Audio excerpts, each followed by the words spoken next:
90ஸ்ல வீட்டுக்கு ஒரு பொருள புதுசா வாங்கிட்டு வந்தாவே அவ்ளோ குஷியாயிருவோம். எங்க அப்பா நான் 10 வயசா இருக்கும்போது Nokia ஃபோன வாங்கிட்டு வந்தாரு. அந்த பட்டன் ஃபோன யார் வச்சிருக்காங்களோ அவங்க தான் கெத்து. ஏன்னா, அப்ப Nokia ஃபோன் தான் டாப் பிராண்ட்ல இருந்துச்சுங்க. அதோட நெட் வொர்த்ன்னு மட்டும் பார்த்தோம்னா, $250 பில்லியன்.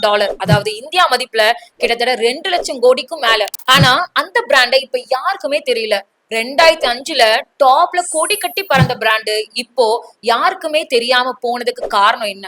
ஏன்னா எல்லா பிராண்டுமே ஸ்மார்ட் போன்ல அப்டேட் ஆயிட்டு இருக்கிற டைம்ல நோக்கியா மட்டும் அப்டேட்டே ஆகாம ஸ்டாப் ஆயிருச்சு. இப்ப கூட ஆப்பிள், ஆண்ட்ராய்டு, சாம்சங் எல்லாமே நெக்ஸ்ட் டெக்னாலஜியான பிளாக் செயின்ல அதனாலதான் சீக்கிரம் அப்டேட் ஆயிட்டு இருக்காங்க. அப்போ அப்டேட் ஆகாம ஸ்டாப் ஆனா எவ்வளவு டாப்ல இருந்தாலும் டவுன்ல வந்துருவோங்கிற பயத்தை தெரிஞ்சு இப்ப டாப்ல இருக்க ஆப்பிள், சாம்சங், ஆண்ட்ராய்டு எல்லாமே டாப் ட்ரெண்டிங் டெக்னாலஜியான பிளாக் செயின்ல அடாப்ட் ஆயிட்டாங்க. அப்போ நீங்களும் பிளாக் செயின்ல அப்டேட் ஆகும்னு நினைச்சீங்கன்னா என்ன ஃபாலோ பண்ணிட்டு அப்டேட்னு கமெண்ட் பண்ணுங்க. நான் உங்களுக்கு சொல்லி தரேன்.